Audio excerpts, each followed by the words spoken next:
Ok, c'est bon, ok. Merci beaucoup tout le monde. Ok. Fait que, merci tout le monde d'être là avec nous ce soir pour le Montréal-Python. Ok, mon slide, il fait juste glisser tout ça. Excuse-moi. Ok. Bon, là, c'est bon. Sorry, everybody. Ok. Thank you to be with us tonight for uh, Montreal-Python minimal night. Euh, sorry, I just got minimal night, nuit, nuit minimale en français. So, pour que je vais pas prendre beaucoup de votre temps parce qu'on a un horaire très très chargé, mais je veux vous présenter notre agenda qui est là, vite fait. Vous allez voir que ça va être le fun. So this is our agenda of tonight, and I want to thanks our partner, which is FGNR and Ivado. If you want to know what they do, uh, you can see I have I put how you say that they linked here, so you can they do a lot of cool things. J'aimerais remercier nos partenaires qui est Ivado et FGNR que eux autres, ils nous aident du côté de, comment dire, social et tout ça. Donc, ils font beaucoup de trucs cool. Fait que si vous êtes intéressé à voir qu'est-ce qu'ils font exactement, mais vous pouvez aller voir sur le site internet. Et là, je suis perdu dans mes slides là parce que mes slides n'arrêtent pas de glisser tout ça. Ah oui, et aussi, je vous invite à rejoindre notre Slack ici. Vous avez l'adresse ici.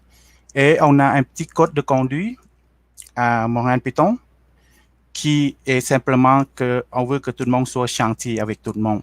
Si vous avez des questions ou des problèmes, vous pouvez contacter notre équipe directement et on va essayer de gérer le problème avec le code de conduite et tout ça. So, I would like to invite you to our Slack channel. And we have a bit of comment tu sais comment tu disais un code conduit code of conduct ouais, c'était qui là code of conduct at Montreal-Python. So we want everybody to be nice with each other. So if you have a problem with some members or kind of thing, you can contact us directly and we will try to solve the problem. And the last thing that I want to mention, not take too much time of your time, and then we're gonna have a workshop for the March 13 at 13 o'clock.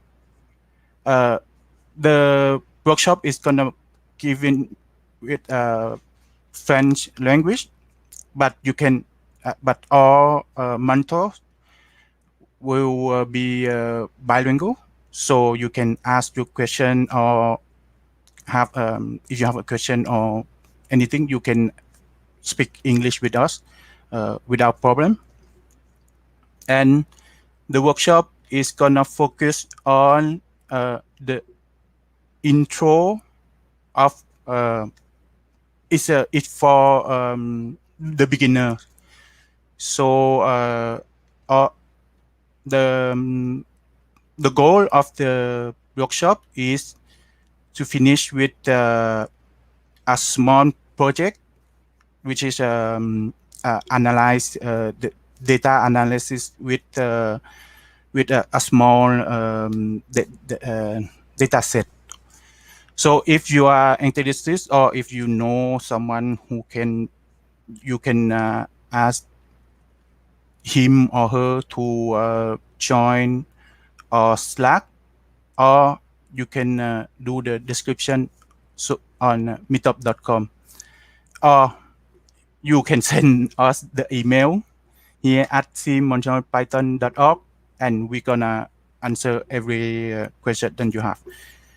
Bon, c'est ça, les dernières informations que j'aimerais vous passer ce soir, c'est que nous allons avoir notre atelier de programmation qui aura lieu le 13 mars 2021 à partir de 13 heures. C'est un atelier qui va être donné en français, mais si vous voulez, vous pouvez discuter avec nous en anglais aussi parce que nos mentors vont être les gens bilingues de toute façon.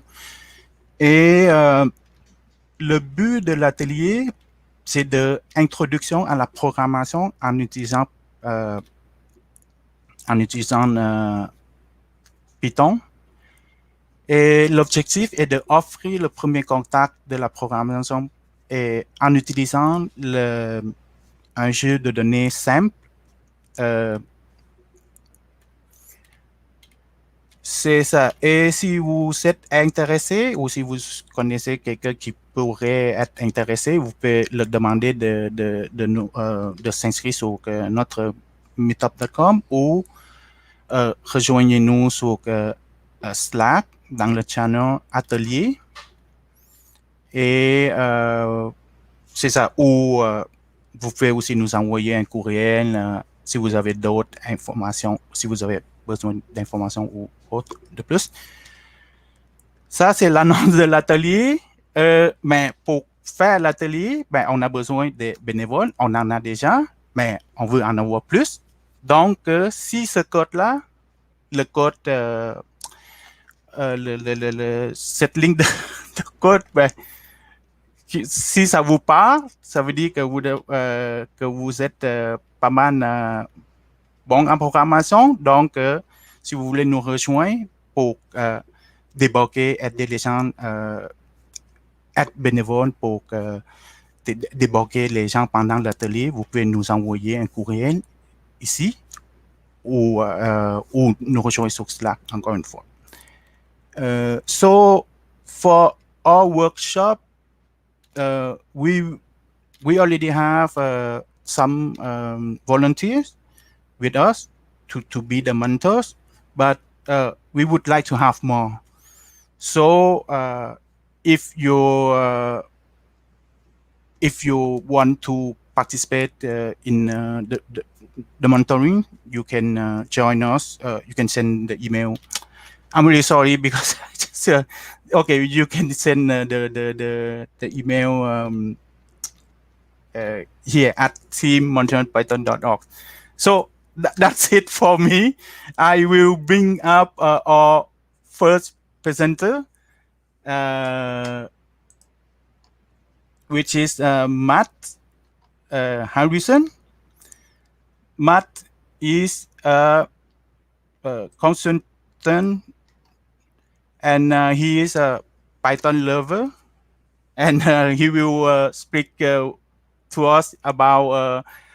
He will give us some trick about if you want to become a consultant. So I bring back. I bring up Matt. Hey, Matt. Hey, can you hear me? Okay. Yep. I hear you. Okay. So thank you, Matt, to joining us. I will add your share screen here. Awesome. So this is your. Oh, okay. So I let you take a control and see you later. Thank you. Okay. Sounds good. We got 30 minutes, right? Yep. Awesome.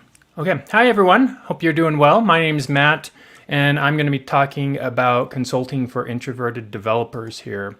So a little bit about me. I went to school in the Bay Area in the United States. And first of all, je ne parle pas français, so I'm sorry, I don't speak French. However, one of my books is translated into French.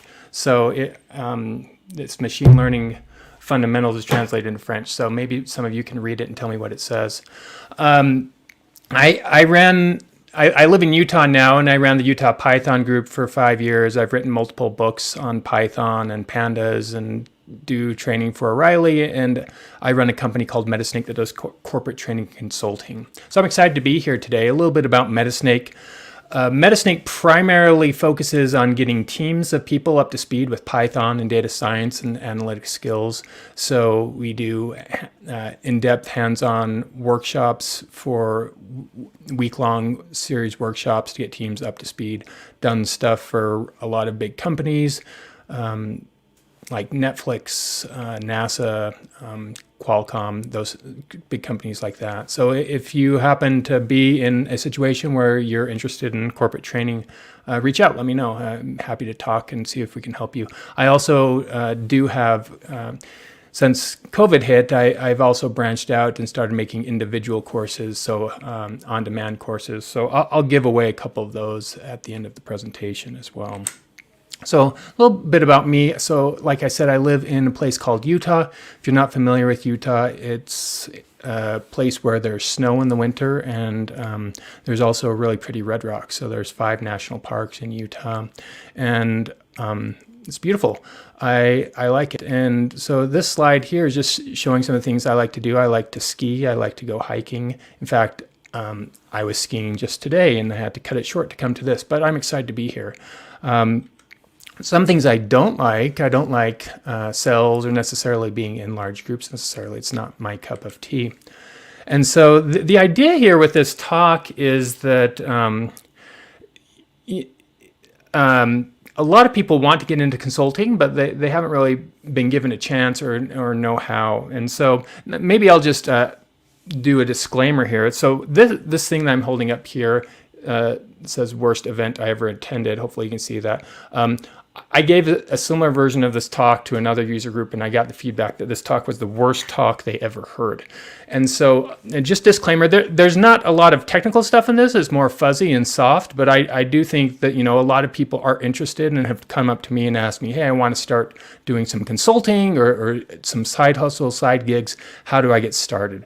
So the idea of this talk is to help people who are interested in doing those sorts of things, especially people who maybe aren't super comfortable speaking, doing sales, being in front of a large crowd or whatnot. So if you're just getting started on your career, there's a lot of people who say like go work for a FANG company, so versus like a startup. So I'm not really going to get into that. I might not be the person to take advice from. When I got out of school, I went to go work for a startup. That startup basically fell apart during the dot-com bust. There were basically 7 series of layoffs. I survived each one, but I think it was just because I was the cheapest person there because I was a fresh grad.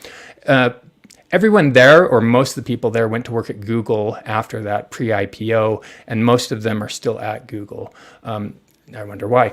Also, the person who I did my senior project with in school went to work for Apple at the time. I think Apple's stock price was like $5 or whatever. He's still at Apple, though I don't think he has to be.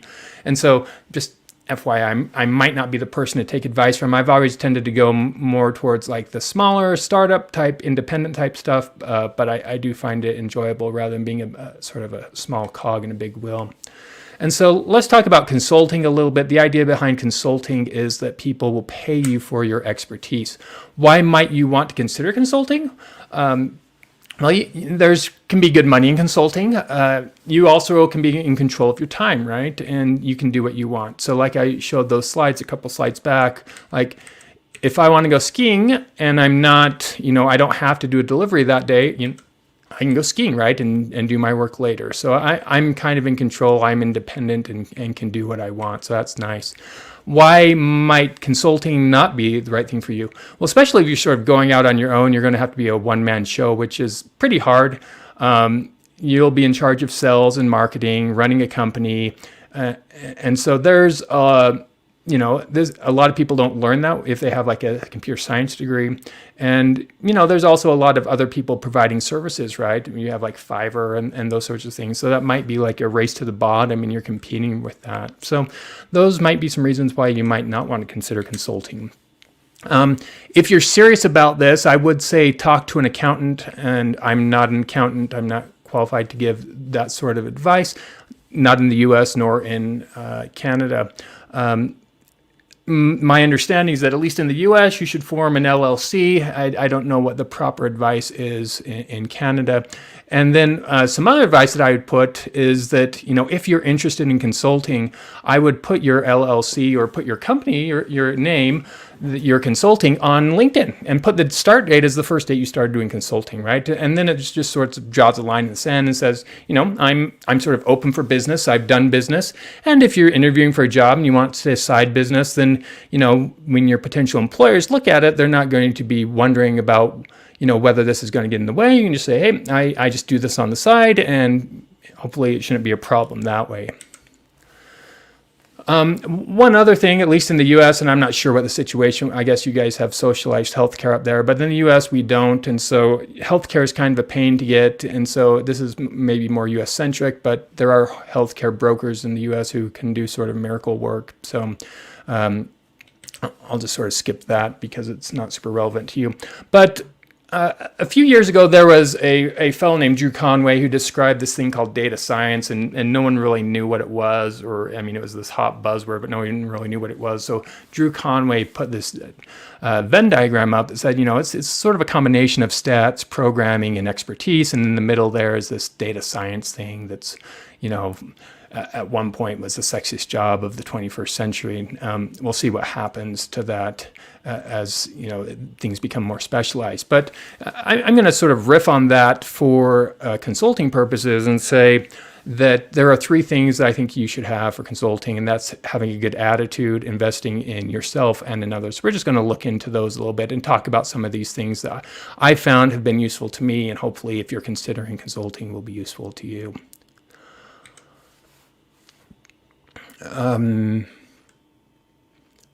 Okay, so let's talk about attitude. And I guess the first one is to have a positive attitude and this notion of abundance mentality, that there's more than enough work to go around. And I can sort of say that as a person who's heavily involved in the Python community. I know a lot of people who would be considered competition, and I think there's more than enough work to go around, especially for technical people right now. Like if you have a heartbeat and can write code, it shouldn't be too hard to get a job. There are a lot of people hiring and who are looking for people to get a job.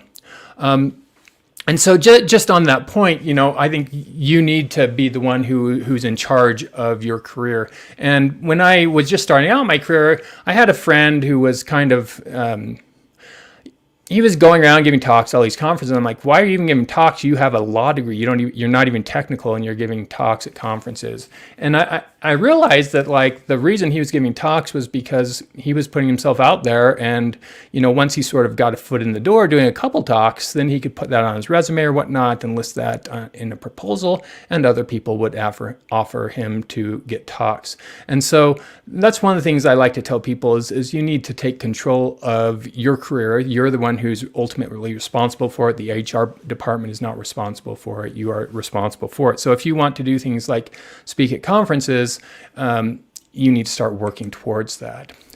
I will say, for me right now, as someone who, like I said, don't really like large groups, attending a conference is sort of a waste for me. If I'm just attending a conference to sort of go there, I can read books on things, I can look at videos on things, and a lot of conferences are live these days, but still, there's more productive things where I get more value from my time than attending a conference. However, speaking at a conference is completely different, especially for someone who, like I said, maybe be introverted or not comfortable going up to others. When you speak at a conference, you're basically flipping the table around, and rather than you having to go up to others are going to want to come to you. So on that note, and on attitude, generally, I don't generally go to conferences now unless I'm speaking at them. And generally, when I'm speaking at things, I have the attitude that I will get business from most of the things I go to, right? And it's not going to be maybe necessarily direct business from this, but a lot of times, down the road or whatnot, I will get business. And, I've given this talk a couple of times, and I'd say probably 75% of the time that I've given it, I've gotten some sort of business out of giving this talk, even though it's not necessarily like a pitch per se. So I think if you just go into, if you change your attitude in that, like, I'm going to provide value, and by providing value, value will come to me, I found that to be true. So where does my work come from? I mean, I get pitched a lot on like LinkedIn or whatnot, but I would say most of my work comes from my network or conference work. So, people I know, people I invest time in, people I help out, and when I get my name out there, eventually things come around and come back to me. And so I think that sort of work where it's coming from your name versus just, someone searching for you and coming up with keywords on LinkedIn or whatnot is a lot more valuable because, first of all, it's going to be more recommended. You'll probably be able to charge a higher price point, and you'll probably get better clients that way. Another thing I would say just on the whole notion of attitude is, consider what your goals are. Now, again, it might not be the case that everyone here wants to be a consultant, right? But maybe some of you want some side jobs, or maybe some of you want a little extra money, or you want to speak at a conference or whatnot, and just maybe get a better job down the line. And so those are all things that you can apply this talk to. It's not necessarily just consulting. It's more like soft skills for leveraging your career.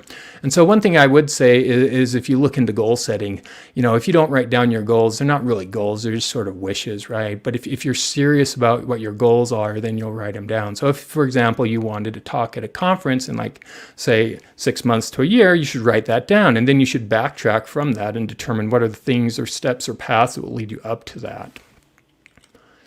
Okay, let's talk about investing in yourself a little bit.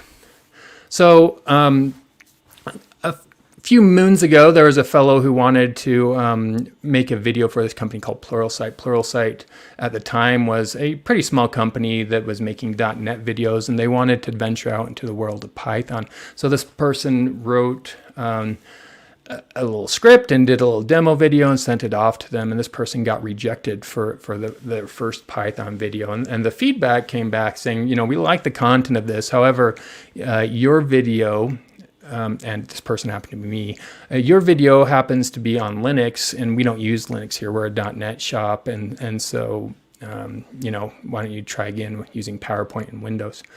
And, I was a little turned off by that. I'm like, whatever. And I sort of didn't pursue it later. Turns out that the person who got that gig, that course turned out to be one of the top 10 courses in Pluralsight. And so Pluralsight, like many things, is sort of this long tail behavior where if you're in the top 10, you're getting quite a bit of revenue. This person who created that course happened to get quite a bit of revenue. So, this was multi six figures that I lost by not investing in what I would say the right tools. So had I gone out after that and got a Windows machine and re-recorded that and did it on Windows, it would have easily paid off the investment into buying, a $500 machine or $1,000 or even a $40,000 machine. It would have paid off to do that. So my point here is that, if you're serious about consulting or working for others, you need to view things as tools and investing in tools and making investments in yourself and in your company. So use the right tools. Here's another little story about investing in yourself. So I had at one point given a talk at a conference. It was a tutorial on Python, and it was a 3-hour-long tutorial. I got great feedback from it. I proposed it to another conference. They accepted it. And I thought, rather than just rewriting my slides, what I'm going to do is I'm going to write a book out of this. And so that was sort of my goal. And I started doing this. And that book ended up being this book here, Illustrated Guide to Python 3. The book was a precursor to this, a prior version of that I wrote out of this. Now, it didn't take 3 months for me to do it. In the intermediate time between that, I actually had to go out and learn about how to do like self-publishing. This was when self-publishing was just started, and learn how to make it so I could format it correctly and do print on demand and all of that.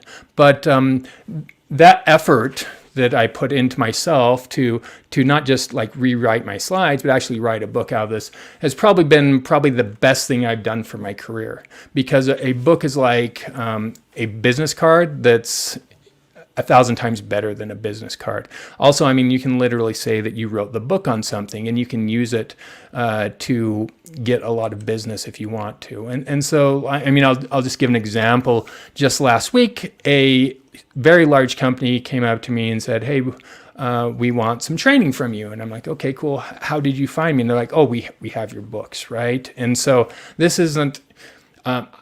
My books are somewhat passive, right? I mean, I put them on Amazon and other places to sell, but I don't necessarily like push them hard, right? And so this is just, you invest in yourself and, do the right things, and eventually you're sowing the seeds and you'll reap the rewards from that. I will say that self-publishing a book is relatively easy. Publishing, I've also worked with publishers as well. So, I mean, I've got this machine learning book with O'Reilly. I've also got this Pandas cookbook that I did with Pact. And so publishing is, I think, a great way to invest in yourself. And the financial rewards directly from the book might not be great, but I've found that investing in yourself will pay big dividends. Other ways you can invest in yourself is to become a leader.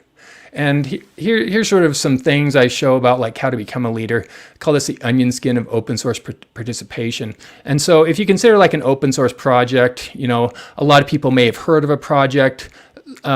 Less people than that use a project. So this is sort of going in each of these layers, right? Less people than that will file bugs or use the mailing list. Less people than that will submit a PR. And then less people than that will be a committer. But each time that you're adding to that, you're working harder, you're getting closer into the nucleus, potentially providing more value and being able to leverage that value and leverage that sowing seeds, much like a book, right? If I'm an expert on certain software topics, I can leverage that for my business if my business provides consulting or whatnot around that. So here's another story about a colleague. So this one isn't about me, but it's about someone I worked with. They wanted to be a core Python developer. And I was like, that's kind of weird. I mean, you've got very little Python experience, but okay, cool. And so that was their goal, and they just started lurking on the dev Python mailing list. They started submitting patch requests, and lo and behold, now they're a Python developer, and now they work for a big company being paid to work on Python because they did that. So, once you sort of, and anyone can do that, really. It just depends on your desires, right, and your ability to follow through with that. Consider, especially if you're wanted, and like I said, this isn't necessarily just consulting, this is like career advice in general, right? But if there's a project that you like and you want to get involved with it, consider getting involved with it more than you currently are. So other ways you can become a leader, I mean, running a meetup. I ran Utah Python for 5 years. Learning and sharing about what you're learning. So you can do that by blogging or tweeting. Presenting is another way to get your name out there. So these are all ways that you're sort of putting stuff out, but not necessarily having to go up and like cold call people, if that makes sense, which I think is a little bit easier for introverted types. A fellow named Dave Robinson gave a similar talk that came out a little bit after my first version of this, but I liked some of the things he came up with, so I just sort of stuck him into this. So his talk was the effectiveness of public work, and these are his rank-ordered list of things to do: blog, tweet, contribute to open source, give talks, record screencasts, and write a book. Rank-ordered in terms of hardness to easiness, I guess. Sorry, easiness to hardness, or also like less effective to more effective. So I don't necessarily agree that like blogging is less effective than tweeting, but I think you can sort of leverage both of those. But all of these things, if you do them, will bring you more notoriety or bring you more notice than someone who's not doing any of them. So consider, if you want to be consulting and you're not doing any of these, maybe you don't really want to be consulting. Okay, and then some other things to invest in yourself. Just realize that your body, you invest in your body, right? So get enough sleep. The science tells us that when you sleep, your body repairs itself, your brain repairs itself. Sleep is essential. Sleep also helps me solve bugs. There's been multiple times when I've had a bug. Rather than powering through it, I'll go to sleep and I'll wake up knowing how to fix the bug. Also exercise, right? Investing in yourself, listening to your body, right? So I have a keyboard. This is like half of my keyboard here because my fingers started hurting a couple years ago, and an ergonomic keyboard and a couple other tools makes my body feel better. So taking care of your body are some other ways to invest in yourself. Finally, let's talk about investing in others. Again, that abundance mentality, there's more than enough to go around. So not only should you invest in others, but you should have the mentality that you should help others as well. And on that note, like I sort of made mention to this before, like it's a pretty small world. Like I know personally most of the other people who are doing what I'm doing in the Python world. Like I still do consulting, but I'm doing a lot more training these days, and I know most of the other Python trainers. In fact, I've done work for them or referred work to them or gotten work from them, etc. So I don't necessarily view them as competitors, more as partners and people who I can collaborate with and work with. And so that's a change of mindset, right? Investing in others. And if I've got, my plate's too full, I can hand off work to others rather than saying, I'm going to hoard this. Another thing about attitude is, giving rather than just taking. And there are various books and whatever, self-help or business books about this. But the notion is that rather than always pitching someone or trying to sell, consider asking like what you could do to help them, right? And, maybe you get work out of it, maybe you don't. But when you help someone out, eventually they're going to want to pay you back and help you out, and stuff goes around. Also, it's a small world, right? And so if you help, at least where I am in the Python training space, it's a very small world. And so if you help people out, they're going to know, you're going to see them later, and they'll probably want to help you out as well. Another thing that you can do is a mastermind group. This is a way to like hack or, give yourself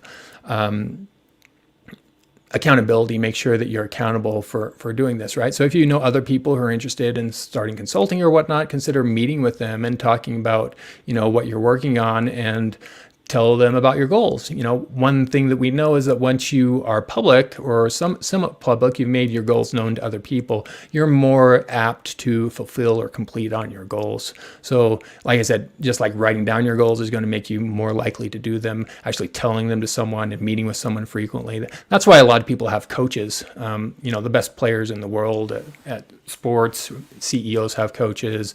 A lot of actors have coaches. A lot of people have coaches who are at the top of their game because someone helps them be accountable and make progress, and that's how they get even better.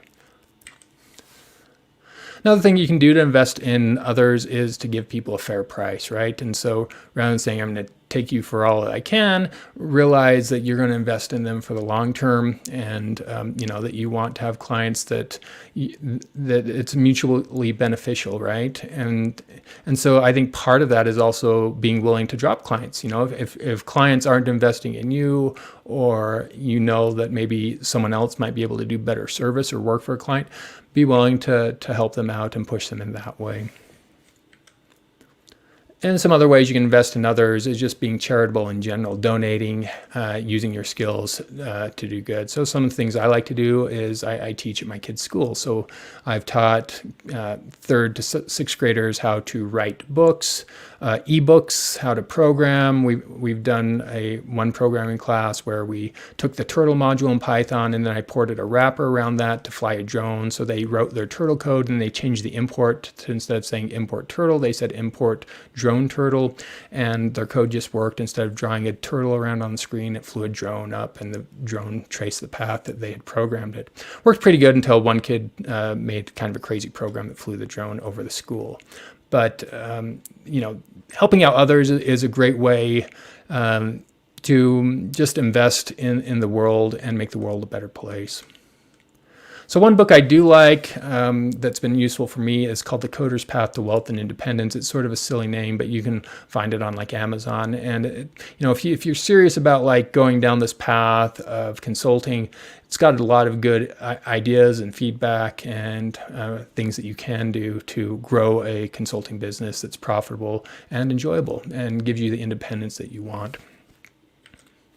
Okay, so in summary, I don't think that this necessarily just applies to consulting, but applies to your career in general. But, consider your attitude. Do you have an abundance attitude, or do you have the attitude that, if someone else gets a promotion, that's blowing your candle out? Consider what you're investing in yourself. This especially becomes very clear when you go on your own and you don't have any side, you don't have a company that's paying you anymore. You're on your own. Time is something that you have, and if you can invest and pay money for someone else to do something for you, those sorts of things make sense. But there are other ways to invest in yourself as well, and then investing in others, right? I'm totally of the feeling or the opinion that the more you give, the more you're going to get back. Okay, so that is my talk. Thanks everyone for listening. I hope this was enjoyable. I hope this wasn't the worst event you ever attended. If it was, feel free to tweet that or whatnot at me. Maybe I'll make a new decoration for that. If you want to follow me on Twitter, I go by the username _M_Harrison __M_Harrison ___. I tweet about Python and data science related things, or you can connect with me on LinkedIn. Like I said, I do have a website, store.metasnake.com, where I sell courses. And so I created a 20% off discount code for the group MP20. And if we want, I can give away 2 courses. I just came out with a Pandas Twitter course. So if we want, if I don't know how we can do a drawing here, but if Duck, you can arrange that or whatnot, or I can make a random number generator here. But more than happy to give out 2 codes for that to 2 lucky winners if we want to do that as well. Okay. Hey, thank you very much, Matt. It's pretty cool. Yep. I will bring up Isabel, who will take care of the question.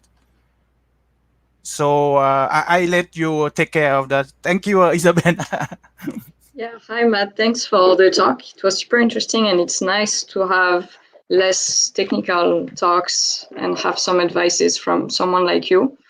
I have one question.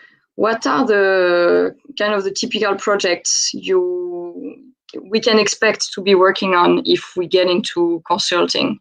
If you have a few examples of the typical projects you work on.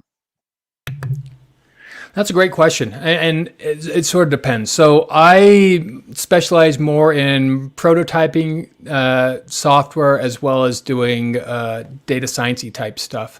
So I've done consulting where I've made websites for large companies that are sort of like CRUD websites. I've done websites that are leveraging AI to do like planning management, that sort of thing. I've done just more consulting gigs where people want sort of like a data scientist on hand and want to ask various questions and have someone sort of figure those out for them. But I've also turned down a lot of roles that I didn't want, right? And so I'm happily in a place where if I don't want to do something, I don't have to take it, right? And so I guess I pick up what looks interesting to me or fun to me or a challenge to me versus taking anything that is offered per se. Okay, and it makes me think of another question that I have, and it's, and I guess it's not a yes or no, but I guess you have to have some expertise, or it's one of the things that frightens sometimes developers is that, oh, I need an expertise, I need to be super good at something before I get into consulting. So where are you at on, do you need to build the expertise first and then get into consulting, or at the beginning you just approach people of what I can do for you and then you end up developing your own thing. Yeah. So I guess the question is, how do I get started, or how do I know when it's the time to get started? Is that sort of the question? Yeah. Okay. Yeah. And I would say get started as soon as you want, right? And so maybe at the start, you're just doing very simple stuff. Maybe it's like making a simple website or something like that. Or maybe it's doing some simple automation for someone with Python that they don't know how to do. I mean, another way to get started is to like go to, Fiverr or some of these other websites where they're looking for tasks and just start, getting your foot in the door and trying a couple of tasks, right? And seeing, do I like this? Does this sort of work for me? Can I see myself sort of doing this long term? Or, is this sort of too much of a hassle? I don't really like this. I think one thing is just sort of getting your feet wet and seeing if you like it. And then eventually, a lot of people do have things that they're interested in, be it hobbies, or they want to combine it with, other expertise, maybe some other sciences like a biology or legal or whatnot, and sort of niche down. I would say generally the more you can niche down into something, the more lucrative it's going to be, rather than just being a generalist. That's sort of general advice, because if you're the best person at something, you can charge a premium at that, versus being like one of a million people who do something, then it's more of a race to the bottom for that. But yeah, I don't think it's never too soon to get started. And I think getting started sort of gives you a feel for what you can do. And, it might not be for everyone. So maybe it's not for you. Okay, got you. And I think we have time for just one last quick question before you go. And it's, what would you have done differently now looking back, or if there is something you wish you knew that you can share quickly with us before you go? Yeah, I mean, 2020 hindsight is always kind of a pain. Like I said, the person who I did my senior project with in school went to Apple and basically doesn't need to work anymore. Similarly, the people who I worked with in my first job, most of them went to Google before Google's IPO. I don't think any of them need to work either, though they're sort of doing that for fun now. So, going back, yeah, I guess I would say that, I did some things maybe that I shouldn't have, but I don't, again, this comes back to the attitude. I don't think that I can, hindsight is always 2020, and you do the best you can with the sort of ideas you have and the advice you have and sort of where you see yourself at the time. And so, can I complain about where I am right now? No, I'm pretty privileged. Like I said, I went skiing this morning. I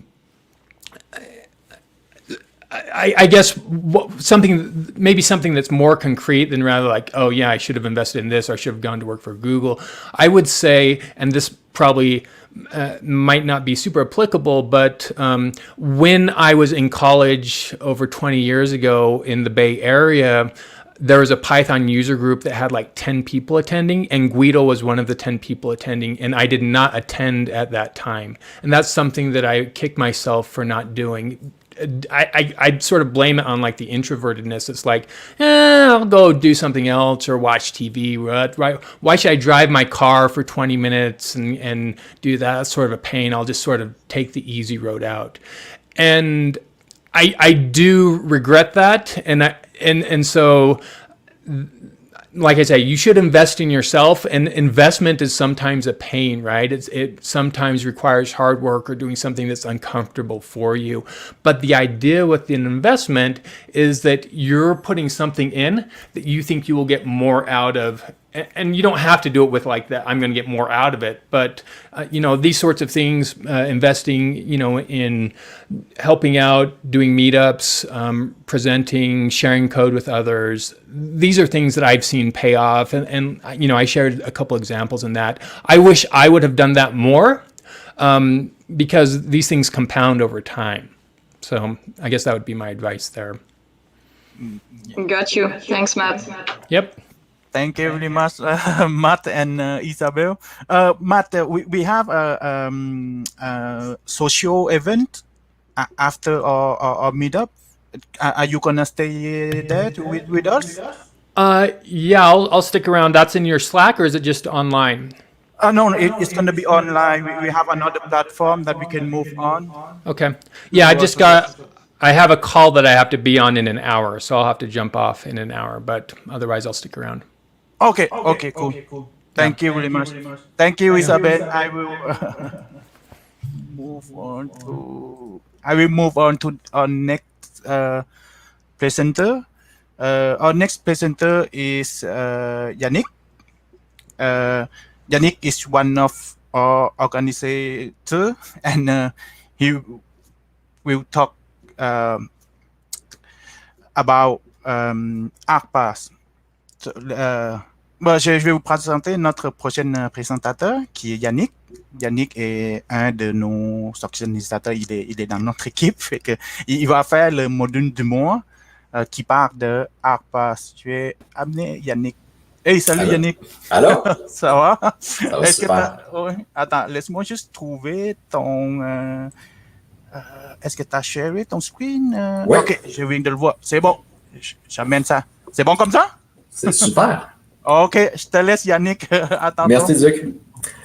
Excellent. Donc, le module du mois, je vais vous parler de Argparse. Et Argparse, ben, on va parler de l'amour des belles lignes de commande. Puis c'est quoi une belle ligne de commande? Une belle ligne de commande, c'est une ligne de commande qui est bien documentée, mais aussi qui est robuste. Donc, qui va aider l'utilisateur à mieux utiliser mon programme si jamais il fait une erreur dans son invocation. Donc ici, j'ai utilisé mon script qui s'appelle passion.py sur le thème de l'amour, bien entendu. Hein, c'était la Saint-Valentin hier. Puis j'ai appelé titre, puis ça affiche ça ici. Ce script-là s'auto-documente. Si je fais -help, ça me dit qu'est-ce que je peux faire avec le script. Puis ça me dit que je peux faire titre ou help ou mucho. Excellent. Et puis j'ai utilisé Argparse pour faire ça. Puis c'est facile en plus. Je vais vous montrer comment ça fonctionne. Donc, si je fais show, titre,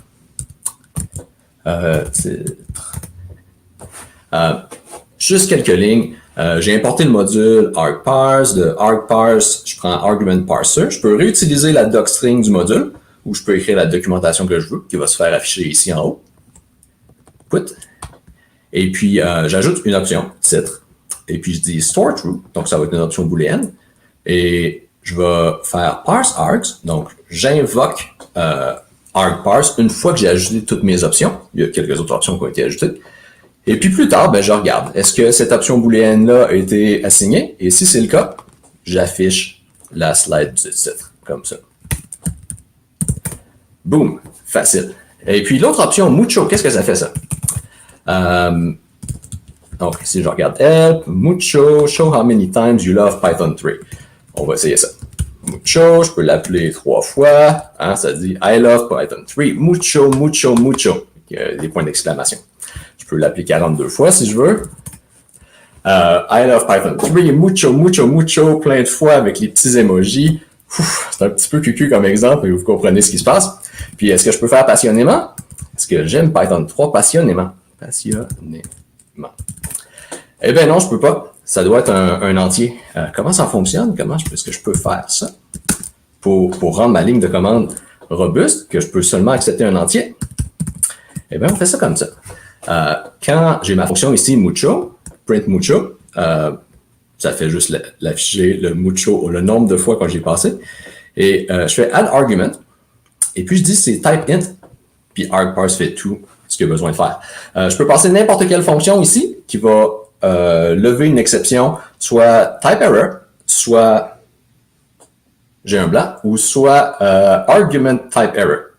Il y a une autre exception qui est acceptée. Donc, si n'importe quelle fonction qui va soulever cette exception-là peut fonctionner ici, et puis quand je fais parse args, si j'ai quelque chose qui n'est pas un entier ou pas quelque chose que ma fonction type accepte, eh bien, Argparse va faire la bonne chose. OK, Argparse fait plein d'autres choses, mais j'ai pas le temps de tout vous montrer ce que Argparse fait.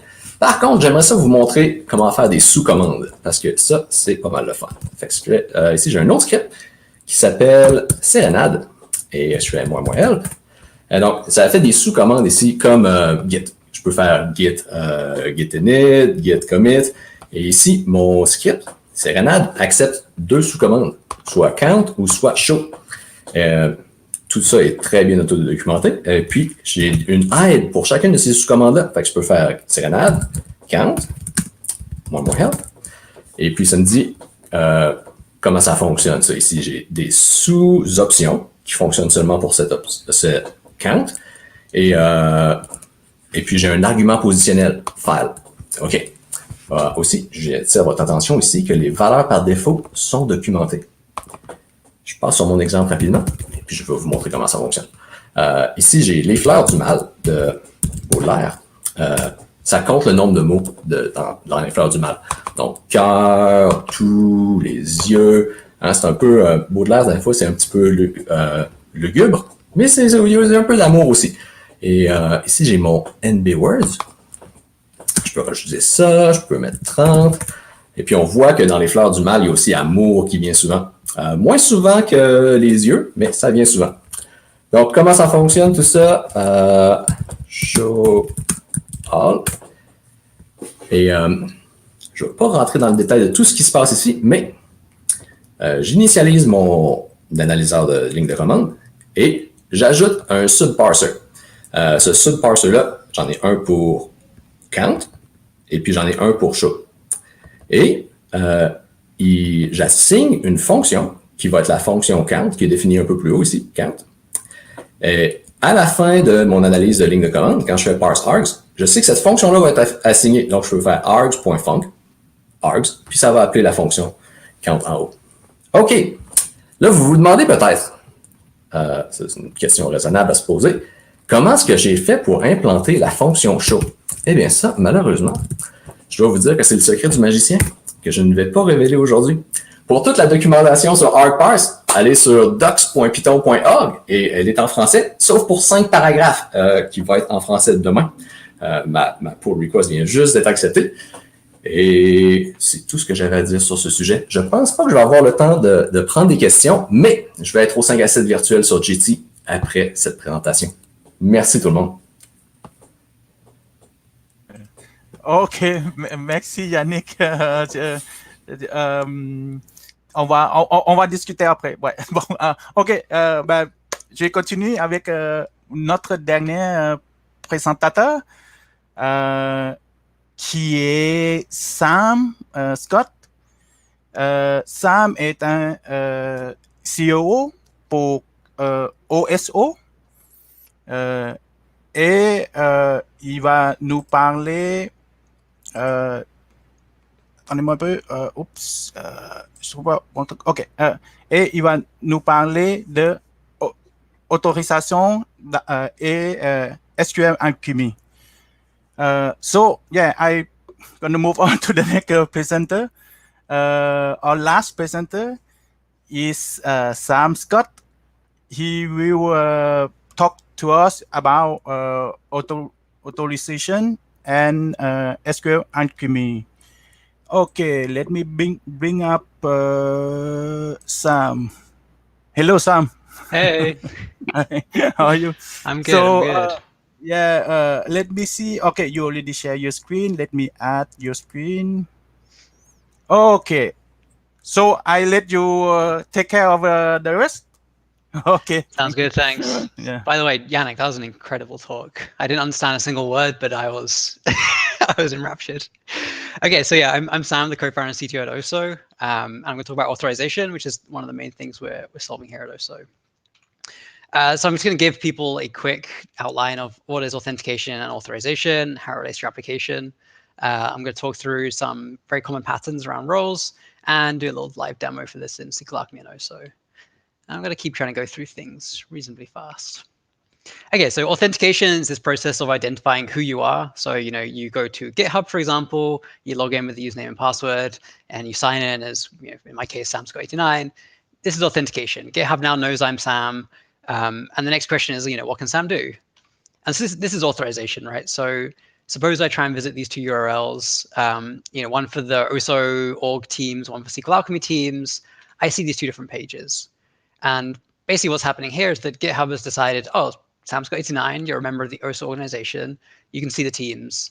But as it says here at the bottom, I'm not a member of any teams in the SQLAlchemy organization, so it's not allowed. All right.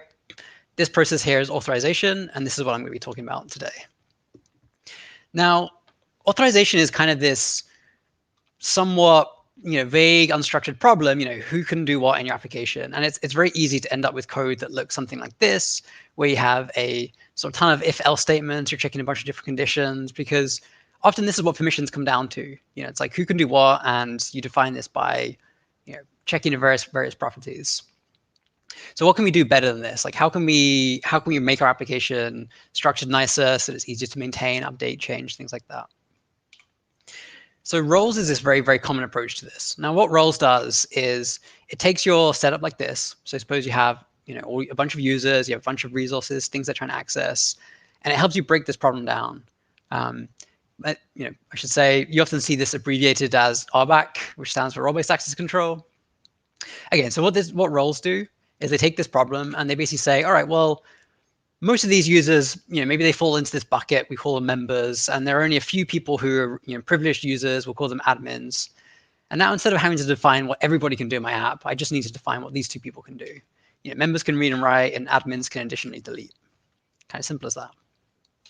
And again, like looking at this in like a realistic example, here is a kind of a slice from GitLab's permission system. And so you see along the top here, they have 5 different roles from the guest to developer to owner. And there's like this table of all the things they can do, right? So this is a pretty decent role system. And GitLab is this huge application. There's a ton of stuff you can do from maintaining source code all the way down to like managing Kubernetes and deployment, stuff like that. So there's a lot of things you can do in it, but they've managed to reduce it to effectively these like 5 different roles. And the nice thing about these roles is they kind of give you this intuitive sense of what you should be able to do, right? Like you wouldn't expect that a guest to your organization could come and start deleting projects or things like that. Whereas the developer, can probably manage the code, they can make edits, things like that. Owners can do everything. Okay, so this is like a nice example of roles done quite well because there's like a relatively small number of them, and they kind of relate to intuitive concepts. So what I want to talk about around OSO is how it kind of helps you to build this kind of a system. So OSO is an open source authorization system, and it's designed specifically for developers building security into their apps.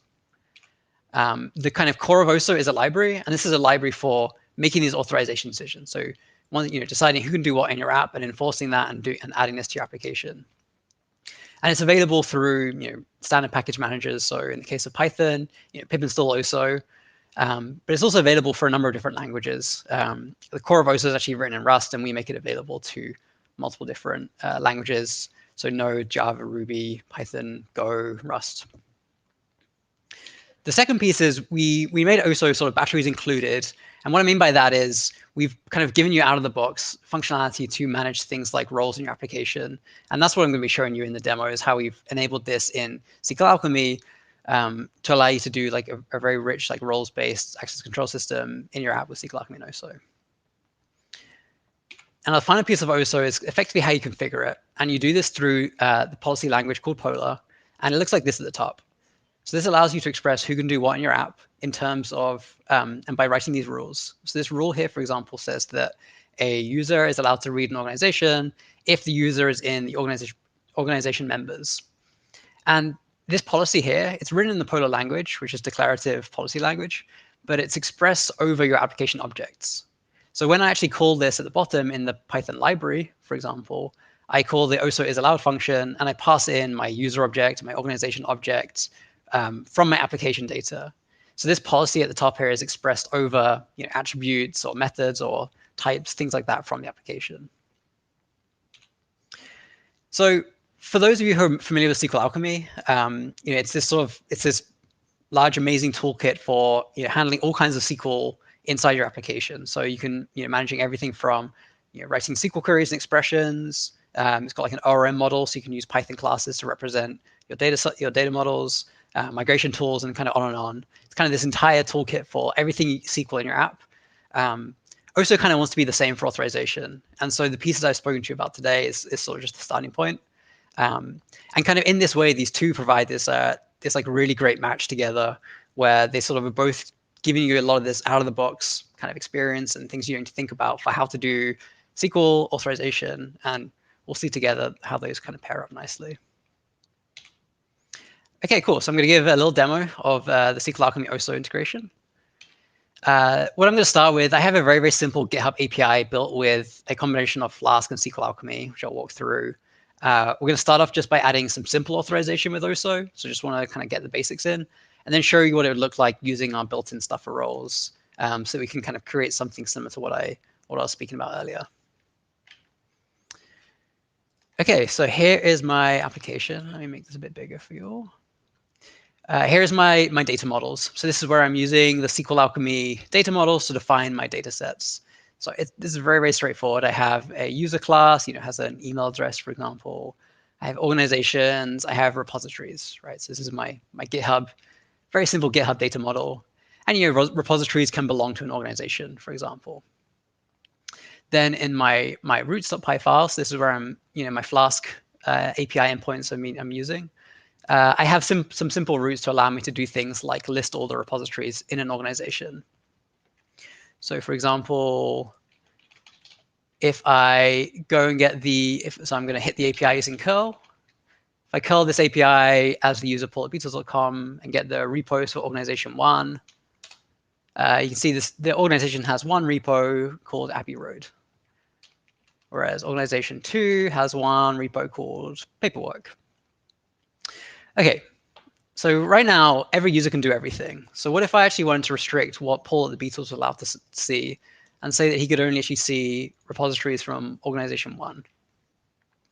So what I might want to do is add in some authorization here in my repos index to check that the user can actually read this organization. So first of all, I'm just going to get the current app helper from Flask. Allows me to get application state. And I'm going to get the OSO object off of my application state. So where's this coming from? What is this? So the way I initialize OSO is in my Flask initialization. You just see I have a method on my app that I'm going to call on startup, which is just going to create a new OSO instance and do some relevant things like load my policy files in. As I said, that's how I configure my app. My authorization is through policies. And finally, I'm just going to add OSO onto the application state. Okay, so that's where that's coming from. I can now get my OSO instance and do authorization. So I'm going to use the Flask OSO helper method authorize, which will take in the organization. It's automatically going to populate the current user, but I'm going to say the action I want to check is a read action. Okay, so once I've added this line, I'm now doing authorization as part of this API endpoint. If I now go and try and access an organization, I'm getting 403 forbiddens. Nothing is allowed anymore because basically, once I configure OSO, it's denied by default, and my policy is currently completely empty. I have no policies. I haven't allowed anyone to do anything, so everything is not allowed. Let's change that. Let's allow everything. Let's allow every user to do every action, to every resource. And I can do that by writing it this way. These are basically my inputs, my input variables. And I don't need to add an if statement. I can just say this is always true. So now I've done that. I am now able to access everything again. Okay, so we're making some progress. We have authorization, but we've allowed everything. Let's restrict that a little bit more. So like I said earlier, these inputs are coming straight from the application. So this user is a user. The action we're checking is read, and this is actually an organization. And so we want to say, maybe we just want to say that the user's email address must end with Beatles.com, let's say. And the organization name of organization number 1 is actually the Beatles. There we go. So now we have a policy saying that only users with the Beatles.com email address can read the Beatles organization. So I can still not access organization 2, but I can access organization number 1, which is the Beatles org. So cool. I've got some authorization going on, but clearly I don't want to have to do this for every single user in my system, every single organization that joins. I want this logic to be like generic over organizations more generally. And so that's where roles come back into the picture. I basically want to express the fact that users can have a relationship with organizations, and that relationship is effectively their role. So let me reset this. Okay, so I just checked out a new branch which has my roles implementation, and I'm actually going to reset that so I can show you the diff. There we go.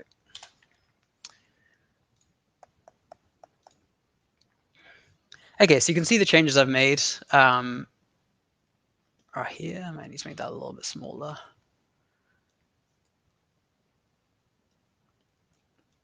So in my initialization page, I'm just importing this new built-in roles functionality and enabling that on the OSO instance. So that's all that happens. And really the magic that's happening here is I'm importing this resource role class helper from the SQLAlchemy OSO roles package. And what that's going to give me is give me this sort of helper method that allows me to define a mixin to create a roles relationship between users and organizations. So here we can see it. Let me hide this. So here we see we're creating the mixin by calling this helper method from OSO, giving it in the user class, the organization class, and the list of roles we want to create on that, between those two things. And now I have this mixin, I basically can create a new SQLAlchemy model. So this is creating a new database model, but basically pre-filling a lot of information from this OSO helper mixin. And now that this is in place, I now have a data model connecting users and organizations. And actually, there's a bunch of helper policies now already added to my app. So I can now start doing authorization directly over users that have roles in my app. So suppose I added some data just like this to say, for example, that John is an owner of the Beatles org. Then in my policy might look something like this. And let's go back to the regular screen. Here we go. So instead of writing my allow rules like I did before, I can now write these role allows, which really have the same purpose, but is effectively handling all the the database lookup. Is a person in a particular role or not? Like, does this exist in the database and those kinds of things? I can just focus on writing permissions in my system. So like this one says that if you have any role inside an organization, then you have read access to that organization. So in my root now, in my repos index root, you can see that I've updated the action to list repos. So I'm going to check whether the current user is allowed to list repos for this organization. And if I now come back. Okay, cool. So you can see Paul is now still able to list repos from organization 1 and not from organization 2. But whereas before we'd kind of like hard-coded the Beatles.com and the org1 thing, this is now true over all users and all members who have roles. So for example, I have Sally at monsters.com who cannot read organization 1, but can indeed read organization number 2 because of the role they have. And yeah, so this is really all that we need to write in here is just some simple policies about what can roles do. Everything else is taken care of in the database models. And I think the really nice thing about this is just how few lines of code we needed to get that role model set up. This is now extremely extensible. It can support everything from like inheritance patterns, hierarchies. It can do things like you could even have a role for a repository if you have the role in the parent organization, things like this. And with the OSO SQLAlchemy integration, this is actually all enforced at the database layer itself. So this is incredibly efficient because it's actually all happening just over the database and not like in the Python code. Okay, so those are the main things I wanted to cover. This was a pretty kind of quick intro to OSO and the SQLAlchemy stuff in particular. We have a lot more information available on our website, on our doc site, or you can come speak to us directly, for example, in our Slack channel we have for the open source community, or see things on our GitHub. And specifically, if this example is interesting, I'd recommend on the docs page, we actually have that SQLAlchemy example as like a tutorial. Okay, thank you very much for listening. Thank you so much. That was super interesting. And thanks for sharing the links to where to reach you and get some more information. On my side, I didn't receive any questions for your talk for now. So thanks. No worries. Hey, thank you, Sam, for your talk. I don't know. I don't have a lot of experience with authorization and all of that thing. But can you give us a bit the comparison about also and maybe the other system that already exists? Why also is like more cool or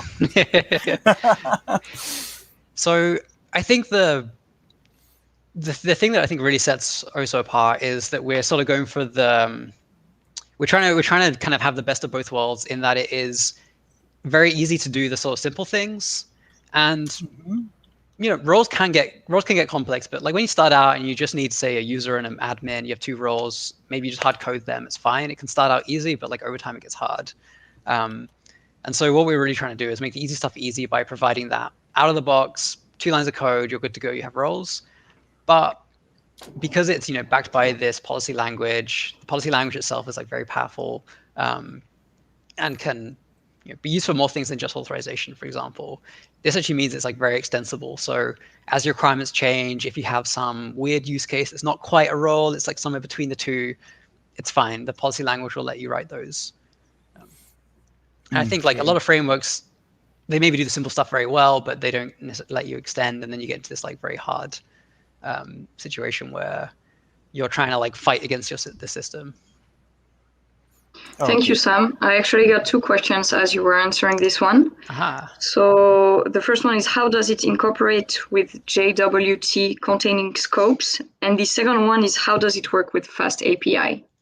Okay, so on the one about JWTs, so for people who aren't familiar with JWTs, these are sort of authentication credentials. So you get like a cryptographic token that maybe can include extra information. For example, a scope is like a typical one that, you know, the GitHub API contains, for example. So you might create a API key that's given a specific scope that says, you know, this token allows the holder to read repositories, that kind of thing.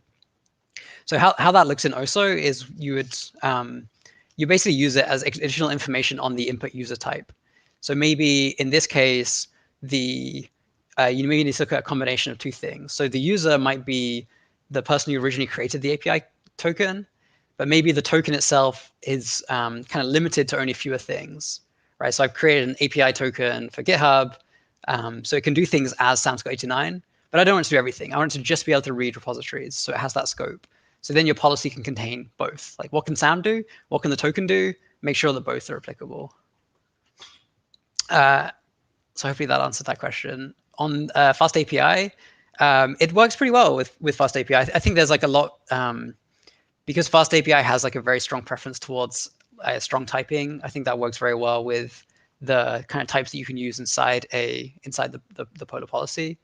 And we do have someone who actually from our community who wrote a Fast API example app with OSO, and it fit really nicely. It was a good combination. Good to know. Don't have the link to hand, but it's, if you could either join our Slack or email me, and I can share it with you. Okay. Okay. Yeah. Awesome. That's all. Okay. Thank you, Isabel, for the question, and Sam, thank you, Sam. Yeah, I think we are at the end. I would like to oops. Hello. Are you okay? I don't know why. Sorry. Anyway, we are at the end of our meetup. So I would like to thanks everybody to joining us today.